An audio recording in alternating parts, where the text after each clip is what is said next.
하나님을 우리는 사랑, 공의, 또 여러 가지 말로 표현을 합니다. 그런데 사실 하나님은 더 이상 수식이 필요 없는 분입니다. 하나님, 이 자체로 모든 것이 끝나게 되죠. 그런데 왜 이렇게 우리는 사랑의 하나님, 또 어려우신 하나님, 전지전능하신 하나님 이렇게 표현할까요? 그거는 관계성이 있다라는 것이죠. 다시 말해서 이 세상이나 나와 관계가 있다라는 것이죠. 그래서 믿지 않는 사람과의 관계는 심판에 준엄하신 심판의 하나님, 또 여러분과 저에게는 자비로우신 하나님, 사랑의 하나님, 응답의 하나님 이렇게 표현을 하는 겁니다. 그런데 오늘 여기 있는 본문 말씀에 보면은 내가 나의 공의를 갚게 할 것이며, 이 공의란 말이 무슨 말이냐면요, 여러분 그 지난 정부에서 이런 그 정치적 재판이 많이 있었죠. 그 재판을 뭐 이런 선거법에 된 것도 재판을 하지 않고 길게 늘어뜨리고 있었잖아요. 그래서 그때 그 이제 대법원장이 공청회입니까 뭡니까 이제 임명받기 전에 이제 국회에 나와서 청문회를 하는데, 청문회죠. 거기서 질문을 해요. 어느 국회의원이 왜 이렇게 재판이 늘어지는데 이걸 어떻게 생각하느냐. 그러니까 그 대법원 후보가, 대법원 재판관 후보가 이런 말을 해요. 지연된 정의는 정의가 아니다, 이런 말을 해요. 이게 무슨 말이냐면요, 지연된 정의는 정의가 아니다. 오늘 다시 본문으로 돌아가서요,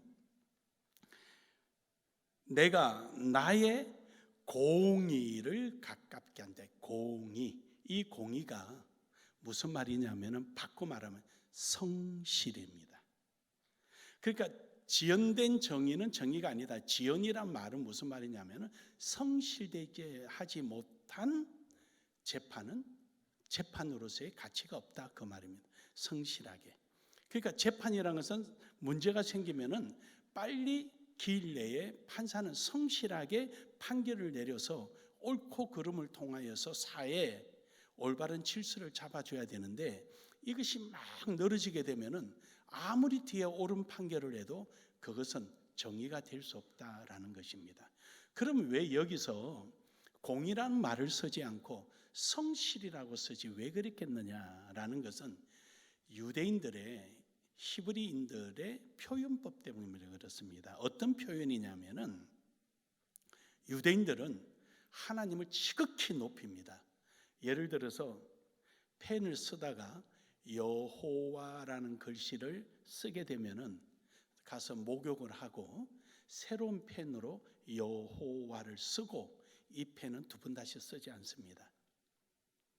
그리고 글을, 성경을 필사할 때 여호와 이렇게 쓰는 게 아니라 하나도 외우질 않습니다. 한자 한자, 우리로 말하면 이영, 여, 히읗, 오 이렇게 하나하나 절대 쓰지 않고 글자와 글자 사이를 머리카락 하나 정도 간격밖에 두지 않습니다. 이유는 첨자하지 못하도록 하는 거죠. 그리고 맨 밑에 미주를 둡니다. 기역이 몇 개, 니은이 몇 개, 뒤끝이 몇 개, 리을이 몇 개 해서 첨언을 하지 못하도록 딱 정의를 합니다. 그러니까 하나님을 절대시하다 보니까 성실, 이러니까 하나님을 약간 내려보는 듯한 느낌이 되죠. 어떤 하나님이 의무감이 있는 것처럼, 성실이란 말은 의무감, 책임 이런 것이 따르게 되지만 여기서 의, 때로는 공의 이러면은 하나님이 하나의 기준점이 되는 거죠. 하나님 집행관이 되는 것이고, 그래서 공의라고 하지만 여기서는 성실을 의미하는 겁니다. 그래서 보면은 이렇게 하죠. 내가 나의 성실을 가깝게 할 것이며, 즉 내가 약속된 그때에 지체하지 않고 내가 반드시 그 일을 이루겠다라는 그런 뜻이죠. 여기서 공의란 말은 그런 의미를 갖고 있는 겁니다. 나는 아무리 생각해도 여러분은 참 복이 있다. 어떻게 해서 나눔의 교회 와서 이렇게 성경을 자세히 알게 됐을까? 난 항상 생각해도 그런데 아멘 안 해도 전혀 상관없어. 난 어디 가서 그리 이런 이야기를 들을 수 있을까? 내가 이렇게 표현하는 것은 이제 여러분들이 토요일 날 인문학, 성경적 인문학 강의를 듣기 때문에 이런 개념을 좀 정리해 드리느라고 이런 표현도 지금 쓰고 있습니다. 어쨌든 오늘 여기 있는 이 말씀은 이스라엘 백성들이 바벨론의 포로로 잡혀가기 전 100년 전에 기록된 내용입니다. 이것을 이제 좀 더 소개하면은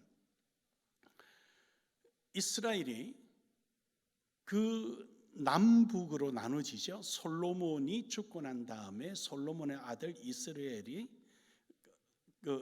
솔로몬의 아들에 의해서 이제 북왕국과 남유다가 나눠지게 되는 거죠. 그래서 하나가 되어서 아브라함의 후손이 되어야 될 그들이 이제 북이스라엘, 남이스라엘로 서로 나눠져 버리게 됩니다. 이 나눠져서 북이스라엘은 우상을 섬기기 시작하고 남유다는 그래도 어떻게 하든지 하나님 뜻대로 살아보려고 노력을 하는 거죠. 그래서 북이스라엘은 솔로몬 때 도망갔던 여로보암이 지배를 하고 이제 남유다는 솔로몬의 아들인 르호보암이 이제 지배를 하게 되는 거죠. 그래서 이제 이렇게 지배를 하고 있다가 그 중동 정세가 바뀌면서 아수르라는 새로운 신흥국가가 들어서게 되죠. 이 아수르라는 신흥국가가 들어서면서 북왕국을 먼저 정복을 해버립니다. 그리고 난 다음에 몇 번 이 남유다를 공격하려고 하다가 결국은 못하죠. 그러다가 새로운 국가가 하나 들어서는데 그게 바로 바벨론이었습니다. 바벨론이 들어서면서 남유다를 정복해버립니다. 그리고 남유다만 정복하는 것이 아니라 아수르와 전쟁을 통하여서 아수르마저 정복을 하죠. 이렇게 해서 이제 북왕국과 남유다가 떨어져 있다가 이제는 바벨론에 인하여서 하나가 되는 거죠. 이때가 느부갓네살 왕이 지배할 때입니다. 그래서 이들이 하나가 됐는데 이 지배를 받고 70년 후에 고레스라는, 지금의 이란이죠.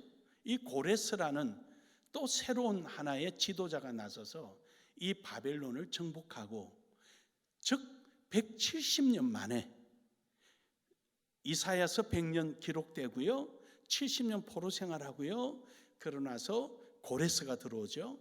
고레스에 의해서 이스라엘은 해방을 하게 됩니다. 그 사건은, 이 해방에 대한 예언이 지금 현재 170년 전에 해방의 기점으로 해서 170년 전에 기록된 내용입니다. 그 내용이 지금 기록되어 있는 거죠. 그러니까 하나님은 이미 쫙 시나리오를 갖고 이끌고 가시는 거예요. 그러니까 우리가 이리 가면 여기에 대한 것, 저리 가면 저기에 대한 것 다 준비해서 우리를 이끌고 지금 가고 계신 겁니다. 그래서 오늘 여기 있는 말씀에 하나님께서 때가 되면은 내가 성실히 그 일을 행하겠다. 성실, 즉 지체하지 않겠다 이 말이죠. 내가 반드시 그 일을 하겠다. 그래서 오늘 말씀의 제목을 지체하지 아니하리라. 하나님은 여러분과 저에게 약속하신 거 지체하지 않으신다는 사실을 믿으시길 바랍니다. 첫 번째로 하나님이 지체하지 아니하시는 이유는 준비된 내용이기 때문입니다. 하나님께서는 우리에게 주신 약속이 준비된 약속입니다. 오늘 본문 말씀에서도 보면은 내가 나의 영광인 이스라엘을 위하여, 하나님께서 이미 이스라엘을 통하여 뭔가를 하기 위하여 계획을 세워놓고 계셨던 거죠. 영광을 받기 위해서, 즉 이스라엘이라는 존재의 삶을 통하여 하나님이 영광을 받으시겠다는 거죠. 이미 약속이 되어 있는 겁니다. 그래서 하나님은 준비를 다 해놓으신 거거든요.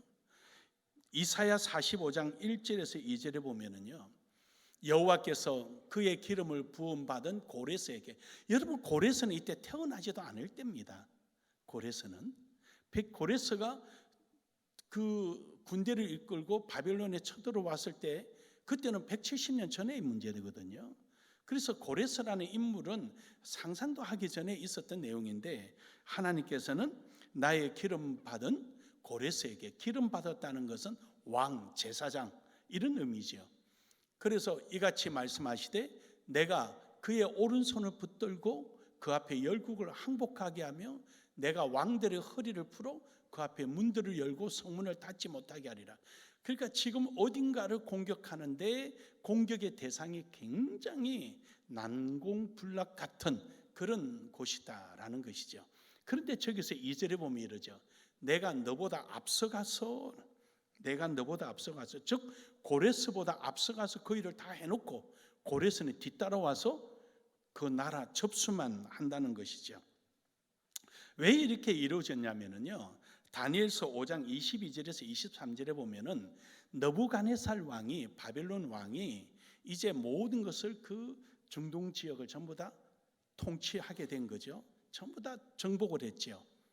그런데 그때 유다 지방에서 그 포로로 갔던 사람이 다니엘입니다. 에스겔도 있고 이제 다니엘인데, 다니엘은 왕족이잖아요. 그래서 다니엘이 그 느부갓네살 왕이 있는 왕궁 안에서 그 안에서 일을 하게 된 거죠. 그래서 느부갓네살 왕의 꿈을 풀이해주고, 그 다음에 아주 노년에 그의 아들 베사살이 왕으로 있을 때 역시 그 안에서 직무를 수행하고 있었습니다. 그때 베사살 때 이 베사살이 아주 그 경우가 없는 그런 왕이에요. 느부갓네살 왕이 예루살렘을 정복해 가지고 예루살렘 안에 있는 모든 성물들을 금, 잔 이런 것들 전부 다 걷어 가지고 창고에 넣어 놨거든요. 창고에 넣어 놓은 것을 이 베사살이 다 끄집어내 가지고 저녁마다 잔치를 하고 그 하나님의 성물인 그 잔들에다가 시녀들 1000명을 불러가지고 한 채 앉아가지고 후궁들과 거기에 술을 따라 마시고 하나님을 모독하고 있었던 거죠. 그래서 저기 23절에 보면 도리어 자신을 하늘의 주제보다 높으며 그의 성전 그릇을 왕 앞에 가져다가 왕과 귀족들과 왕후들과 후궁들 다 그것을 술을 마시고, 왕이 또 보지도 듣지도 알지도 못하는 검은 구리 쇠와 나무 돌로 만든 신상을 찬양하고, 아주 이 베사살이 그랬던 거예요. 이렇게 하고 있을 때 이때 벽에 그 술을 먹고 있는 중에 이 벽에 글씨가 나오는 거죠. 메데메데 데겔 우바르신이라는 글씨가 나오게 되는 거죠. 그러니까 이 글씨를 보고 도대체 저게 뭐냐? 그리고 다니엘을 물으니까 다니엘이 해석해 주는 거예요. 당신의 나라가 끝나고 메데와 바사로 나눠져서 이제 두 왕에게 통치하게끔 내주게 되었습니다. 그런 말을 하는 거예요. 결국 망한다는 것이죠. 그게 BC 539년 10월 10일 날 저녁에 함락이 되어버립니다. 물론 10월 10일이라는 것은 âm력을 이야기하는 겁니다. BC 539년에 10월 10일 날 저녁에 바빌론이 함락됩니다. 그날 저녁에도 베사살은 후궁들을 데리고 잔치를 배설하고 있었어요. 그런데 지금 현재 발굴되고 있는 바벨론 성이 어떤 정도냐면은 지금 한 22km 정도를 발굴을 했어요. 22km를 발굴했는데 이 22km를 이렇게 원형이 만들어지는 각을 조성해서 성을 만드니까 대략 66km가 되는 거예요. 그리고 외성과 내성의 두께가 30m가 돼요. 밖에는 흙을 파서 그 흙으로 벽돌을 만들어서 열로 구워서 외성을 만들고 아스팔트로 물이 들어오지 않도록 전부 다 방수 처리를 하고, 그 다음에 내성은 벽돌을 불에 굽지 않고 이거는 좀 약하게 햇빛에 그냥 말려서 내성을 쌓고 그 안에 자갈을 넣고 흙을 넣고 아스팔트를 깔아가지고 흙을 깔아서 단단하게 한 거죠. 그래서 이 30m니까 어마어마하죠. 내성과 외성 사이가. 그래서 이 위에 말 4마리가 사두라고 해서 2마리가 아니고 1마리, 2마리, 3마리, 4마리가 마차 하나를 끄는데 이 마차 4개가 동시에 힘차게 달릴 수 있는 정도의 크기다는 거. 어마어마하죠. 그리고는 밖으로는 티그리스 강에서 내려오는 그 물에 의해서 수심이 굉장히 깊은 거예요. 그래서 감히 누구도 들어올 수가 없는 거죠, 거기를. 그러니까 이들은 이 성이 워낙 튼튼하니까 신경도 쓰지 않고 안에서 술 먹고 매일같이 밖에 고레스가 쳐들어왔다 그래도 신경도 안 쓰는 거예요. 누구도 못 들어온다. 그래서 그렇게 하고 있을 때 이 고레스가 요세푸스에서는 7물줄기라 그러고 일반 역사가는 100꼬랑이라 그러는데 어느 게 맞은가는 모르겠어요. 그게 뭐 크게 중요하지 않으니까요. 고레스가 1년 동안 거기에 공격 틈을 보다가 화가 잔뜩 나가지고 병사를 시켜서 고랑을 내버린 고랑을. 근데 이 고랑을 내니까 물이 쫙 빠져버린 거예요. 물이 쫙 빠지니까 하수구가 나온 거죠. 그 하수구로 들어가서 베사사를 목을 베게 됩니다. 그것이 539년 3월 3일 BC. 그래서 그때 그것을 공격하고 들어가서 바벨론을 넘어뜨리고 나서 그때 누굴 만나냐? 다니엘을 만납니다. 그래서 다니엘이 그에게 하나님 말씀을 보여주는데요. 이사야 44장 27절에 보면은 이런 말씀이에요. 기품에 대하여 이르기를 마르라. 내가 내 강물들을 마르게 하리라. 할렐루야. 그러니까 유브라데스 강, 티그리스 강으로부터 내려오는 그 물들이 성을 둘러싸여 있으니까 아주 뭐 든든하다 교만을 부리고 있지만 하나님께서 그 물을 마르라. 깊음에 대하여 이르기를, 그 물 깊음에 대하여 이르기를 마르라. 내가 내 강물을 마르게 하리라. 참 대단하죠. 그뿐만 아니라 고레스가 예레미야 25장 12절에 보면은요, 여호와의 말씀이니라 70년이 끝나면 내가 바벨론의 왕과 그의 나라와 갈대아인의 땅을 그 죄악으로 말미암아 벌하여 영원히 표가 되게 하리라. 이렇게 하나님께서는 이 고레스를 통하여 이루어질 것을 말씀하신 거죠. 아까도 말씀드렸지만은 이사야 45장 1절에서 2절에 보면은 이사야 45장 1절에서 2절에 보면은 나 여호와는 나의 기름 받은 고레스의 오른손을 잡고 그 앞에 열국을 항복하게 하고 그 성문을 열고 닫지 못하게 할 것이며 철문을 부숴버리겠다라고 하는 말씀하시고 그것을 앞서가서 하겠다. 내가 하겠다. 하나님 하시겠다. 그러니까 고레스로서는 깜짝 놀라는 거죠. 세상에 어찌 이게 이렇게 가능한 일인가? 그래서 고레스는요, 이러한 하나님의 비전과 계획을 그대로 깨닫고는 그대로 실행합니다. 즉 예레미야 29장 11절에 보면은 나 여호와가 말씀이니라 너희를 향한 나의 생각을 내가 아나니 평안이요 재앙이 아니라 너희에게 미래와 희망을 주는 것이라. 다시 말해서 북왕국과 남유다가 나눠져 있는 그들을 아수르와 바벨론을 통하여 이들이 한 자리에 모이게 하고 고레스를 통하여 이들을 예루살렘으로 돌아갈 수 있도록 길을 열어놓으신 거죠. 결국 고레스는 바벨론을 정복하자마자 칙령을 내립니다. 바로 이 다니엘을 만나고 나서 칙령을 뭐라고 내리냐면요, 모든 포로들은 노예로 삼지 마라. 노예 해방령을 내립니다. 그래서 유대인들이 노예가 되지 않습니다. 우선 거기 바벨론의 그 귀족들로부터 노예가 되지 않도록 1차 해방을 시킵니다.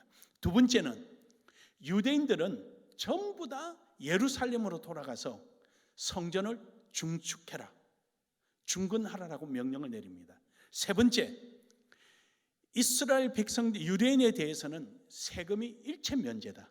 그리고 성전을 중건하는 동안에 필요한 모든 재정은 지방 관리가 지원해줘라.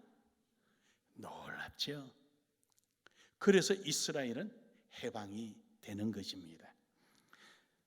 이사야 44장 28절에 보면은요, 고레스에 대하여 이르기를 내 목자라 그가 나의 모든 기쁨을 성취하리라며, 예루살렘에 대하여 이르기를 중건되리라 하며, 고레스를 통하여서 성전에 대하여 내 기초가 놓여지리라 하는 자니라. 누가요? 고레스를 통해서 말입니다. 그래서 하나님이 이러한 약속된 계획을 다 가지고 계신 거죠. 이사야 45장 1절에서 3절에서도 보면은 여호와께서 그의 기름을 부음받은 고레스에게 이같이 말씀하시되 내가 그의 오른손을 붙들고 그 앞에 열국을 항복하게 하고 또 놋문도 열게 하고, 45장 13절에서는 내가 의로 그를 일으킨지라, 의로 공의로 그를 일으켰다. 만약에 저렇게 하면은 신학적 문제가 생기죠. 무슨 뭡니까? 고레스는 구원받은 사람이 되어야 되는 거예요. 그렇죠? 그러니까 저기서는 지금 구원을 논하는 게 아니거든요. 그러면 여러분들이 생각할 때는 하나님이 약속하신 것을 성실히 이행하고 계시다, 이렇게 생각하면 되죠. 그래서 그를 일으킨지라 그의 모든 길을 곧게 하리니 그가 나의 성읍을 건축할 것이며 사로잡힌 내 백성을 갑이나 가품이 없이 놓으리라. 갑이나 가품이 없이 논다는 것은 노예가 아니다라는 것이죠. 노예를 놓게 되면 갑을 치러야 되는데 노예가 아니게끔 하고 만군의 여호와의 말이니라. 할렐루야. 하나님은 이렇게 약속을 해놓으신 거예요. 다 100년 전에 기록해 놓으시고 70년 동안 포로 생활하고 난 다음에 고레스가 정복할 때 170년이 된 그때에 하나님은 저희를 이루도록 허락하신 겁니다. 사랑하는 여러분, 오늘도 하나님은 여러분과 저에게 약속하시고 만세전에 우리를 택하시고 불러주신 줄 믿으시길 바랍니다. 우리에게는 하나님의 약속이 있어요. 그 때와 장소와 시기에 맞춰서 이루어지는 것입니다. 믿으십니까? 이것이 하나님이 하시는 방법이고 하나님이 이루어가는 방법이에요. 하나님께서 우리에게 주시는 것 정말로 놀랍고 새롭고 신기하고 이루어져 가는 것이거든요. 이것이 하나님 하시는 방법이에요. 요즘 여러분들이 성경적 인문학을 강의 들으시면서 이제 헬레니즘에 대해서 3주 연속 들었었어요. 그래서 우리가 살아가는 삶, 제가 지금 목회하는 것도 역시 마찬가지예요. 어떤 방법으로 목회를 하느냐, 사람들이 어떤 사고와 어떤 세계 속에 있느냐, 딱 두 가지 세계 속에 있는 거죠. 그 두 가지 세계 속에서 우리는 어떻게 살아가고 어떻게 그것을 이끌어 가야 되느냐, 이것이 우리에게 주는 지혜예요. 그게 무슨 세상적 학문이 아니라 성경에서 하나님이 주시는 지혜예요. 그렇다 가다 보면은 하나님 그게 역사하시고 주관하시고 인도해 주시는 거죠. 우리 교회는 다른 교회가 무너지기를 바라는, 즉 남의 실패를 우리는 행복으로 삼는 교회가 아닙니다. 우리는 에피쿠로스적인 사고로 목회를 하고 있어요. 즉 저 교회가 무너짐으로 인해서 우리가 독보적이고 행복해진다면은 이것은 스토아적인 사고예요. 스토아적인 사고는 행복을 방해하는 것을 다 제거하고 나서 더 이상 제거할 것이 없는 대상이 나오면 그걸 행복이라 그러거든요. 그러니까 다른 교회가 있으면 그 교회와 경쟁해서 다 몰아내고 우리 교회만 독보적으로 있을 때 그게 행복이라는 것이 스토아적인 사고예요. 우리는 에피쿠로스적인 사고예요. 에피쿠로스적인 사고는 우리가 가지고 있는 하나님이 주신 은혜를 더 은혜되도록 자꾸 증가시켜 나가는 것이 에피쿠로스의 사고예요. 그래서 우리 교회는 경쟁을 안 하잖아요. 딴 사람이 같이 전도한다. 그럼 우리는 참어. 거기 먼저 하게 두고. 우리하고 똑같은 주보를 만들어서 돌려서 우리 깜짝 놀랐잖아요. 그럼 우리 주보 바꾸는 거예요. 우리 교인들이 더 행복하고 외부인들이 교회 와서 더 행복할 수 있도록 우리는 자꾸만 그걸 만들어가는 거죠. 그래서 우리는 코로나라는 것을 제거하는 데 앞장선 것이 아니라 코로나를 충분히 이겨내고 우리가 가지는 이 행복을 계속 보존하고 지켜나갈 수 있는 방법을 찾아가는 거죠. 이게 에피쿠로스적인 사고예요. 우리 교회는 그렇게 해봤지요. 숟가락 받침 하나도 그렇게 하고, 식당에 있는 칸막이도 그렇게 하고, 들어오는 입구에 게이트를 만드는 그러고 하고, 여러분이 앉아있는 자리에 품는 풋붓기 소독약도 그래 하고, 안수집사에서 예배 마치면 안에 청소, 예배 마치자마자 청소하고 1부든 2부든 가리지 않고 사람만 왔다 가면 뿌리기 시작하고, 이 정도 에피쿠로스라는 거예요. 그러니까 우리가 어떻게 이 사회를 대응하고 살아가느냐, 이 사회는요, 이 두 가지 사고에서 발전해 왔어요. 거기서 벗어나지를 못해요. 다만 여기에 우리가 더 보태야 될 것은 성경적인 사고를 키워야 된다는 거죠. 그래서 그것 때문에 지금 여러분에게 인문학 강의를 하는 거예요. 오늘 여기 우리는 하나님께서는 우리에게 이미 약속을 해주셨으니까 우리는 이 약속 때문에 내가 힘들어, 어려워, 뭐해, 이러한 스토아적인 사고를 가지지 말고 어떻게 하면 이 약속이 이루어질까, 내 삶을 통하여 더욱더 긍정적이고 적극적인 사고로 나아가는 에피쿠로스적인 사고로 나아갈 때 하나님의 약속은 바로 여러분의 발걸음과 동행하는 줄 믿으시길 바랍니다. 두 번째로 하나님의 약속은요, 예비된 약속은 성실하게 이루어갑니다. 하나님이 성실하게 이루신다. 이 성실한 것은 반드시 때에 맞춰서 이루어 주신다는 거예요. 반드시 그 때에 맞춰서 이루어 주신다. 그리고 지체지 아니하시고 딱 맞은 순간에 딱 맞춰 주시는 거예요. 우리는 내가 원하는 시간을 요구하지만 하나님은 하나님이 원하는 시간을 통하여서 나를 극대화시키고 싶으신 거거든요. 이사야 44장 1절에서 2절에 보면은 내 종 야곱, 내가 택한 이스라엘아 이제 들으라. 여러분, 이스라엘아 들으라 이럴 수도 있겠지요. 근데 하나님이 이래요. 내가 택한. 하나님이 실수가 없으시고요, 후회가 없으신 분이에요. 하나님이 택하셨으니까 분명하다는 것이죠. 너를 만들고 너를 모태에서부터 지어낸 너를 도와줄 여호와가 이같이 말하노라. 나의 종 야곱, 내가 택한 여스로나 두려워하지 말라. 여러분, 순간에 어렵고 바벨론의 포로로 잡혀갔지만 두려워하거나 놀라지 말라는 겁니다. 왜냐? 너에게 희망이 있고 좋은 일을 내가 만들어 갈 거니까. 그래서 이사야 46장 3절에서 4절에서 또 이렇게 말씀하시죠. 야곱의 집이요 이스라엘의 집에 남은 모든 자여 내게 들을지어다. 배에서 태어남부터 내게 안겼고. 배에서 태어났다는 것은 뭡니까? 이 세상에 처음 본 사람이 하나님이고요, 그걸 조성한 분이 하나님이시라는 거죠. 태에서 나무로 내게 업힌 너희여. 태에서 떨어지면 의지할 곳이 없지요. 그런데 하나님이 업고 키워주셨다는 거죠. 그러니까 노년의 백발이 될 때까지 내가 너희의 모든 것을 성실하게 너희를 내가 책임지마. 믿으십니까? 하나님이 책임지신다는 거죠. 뭐가 문제가 되겠어요? 하나님이 책임지신다는 거예요.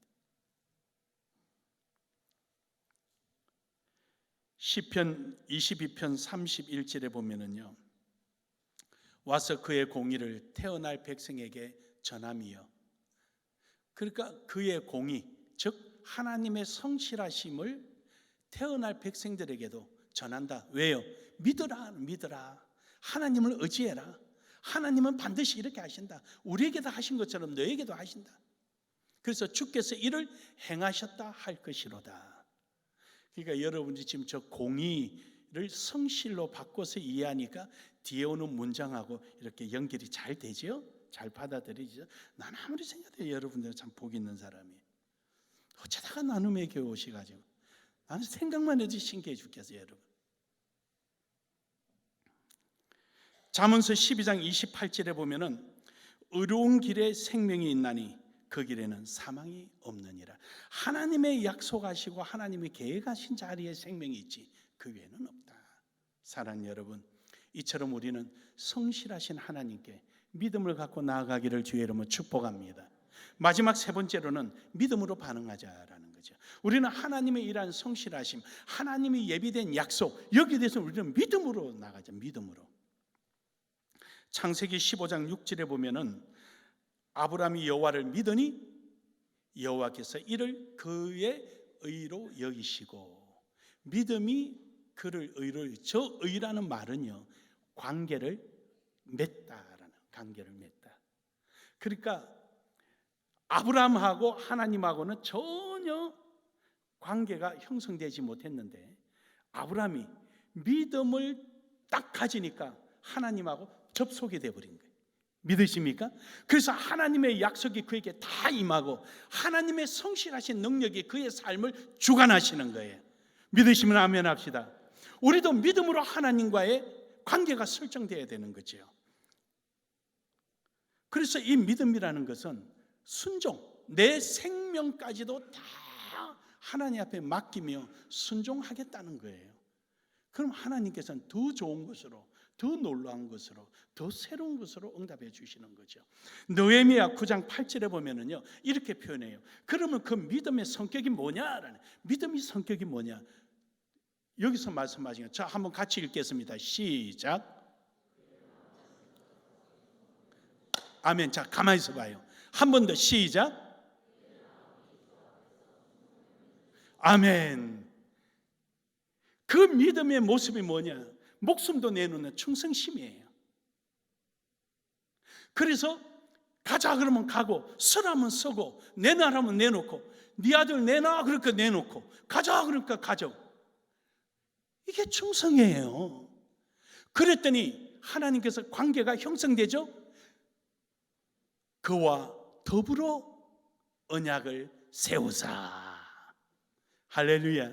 그때 하나님과의 관계가 딱 이루어지는 거예요. 그래 여러분이 무엇을 하든지 어디를 가든지 어떤 생각을 하든지 바로 이처럼 하나님과의 관계가 형성된다면 하나님은 정말로 여러분 생각 이상으로 응답해 주시는 겁니다. 그 관계를 갖는 접속 부분이 뭐냐? 충성이라는 거예요. 그 충성을 통하여 믿음을 표현하는 거죠. 너희가 믿음이 있노라 하고 행함이 없으면 그 믿음은 죽은 믿음이라.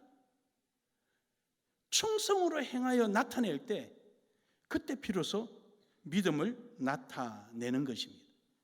시편 5절에서 7절에서 8절에 다윗이 새벽에 하나님 앞에 아침에 일어나서 아침 기도의 내용입니다. 오직 나는 주의 풍성한 사랑을 힘입어 주의 집에 들어가 주를 경외함으로 성전을 향하여 예배하리라. 그는 이제 하나님만을 높이고 의지하는 일에 모든 것을 맡기겠다. 그러므로 내게 이 일을 방해하는 세력들을 막아달라는 거예요. 우리가 하나님 앞에 예배하고 충성되며 순종하고 살아가는 이 삶에 방해되는 것을 하나님 막아주십시오. 우리에게도 이 기도가 있기를 주의 이름으로 축복합니다. 잠언서 15장 9절에 보면은 악인의 길은 여호와께서 미워하셔도 공의를 따라가는 자는 그가 사랑하시느니라.